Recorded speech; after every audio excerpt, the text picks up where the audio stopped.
Hey guys, Penny here. I want to start out by saying I was super excited to be able to get into the skeleton text for an assignment. I started listening to the book on my Audible app before class started, and really super enjoyed the text, so much so that I told my leadership team at church that we all needed to read the book because there were takeaways from the book that we could use in all aspects of our ministry, not just relating to millennials. So, with that, I'll move on into the discussion question. What reality do we need as a leader? And it was stated in the text that we need to be authentic. When we are authentic with others and we're real and upfront and honest, it just solidifies our credibility as a leader.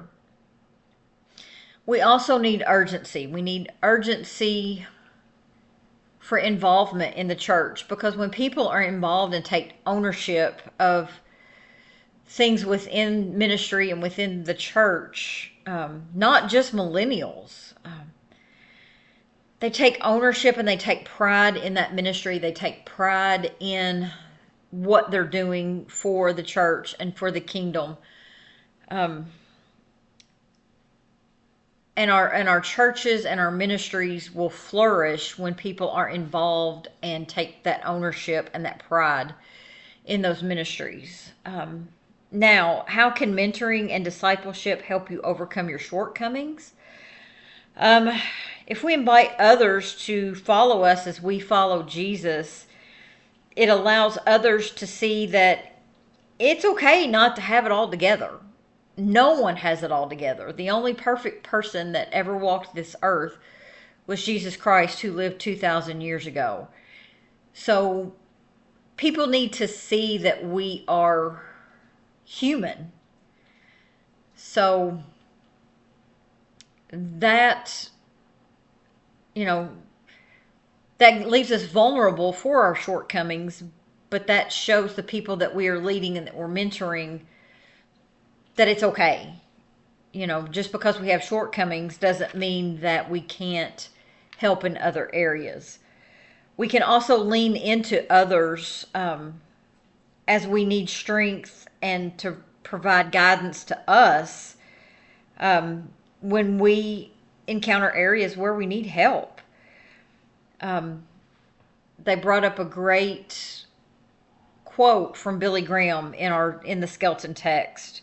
When we can change the method, but the message stays the same. And that is very true.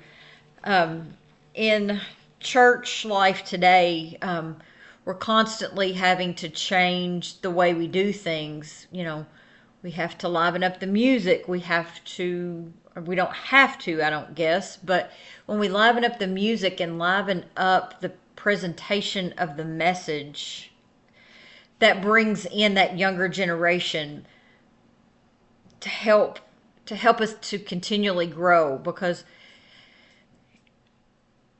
we constantly have to change and surround ourselves with others who have great ideas on how to disciple and how to lead and how to grow.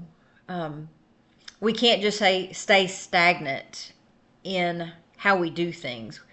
The church is a living, breathing organism, and it has to be fed, and it has to be and it has to change so that we can relate and we can bring the next generation behind us, so it doesn't die.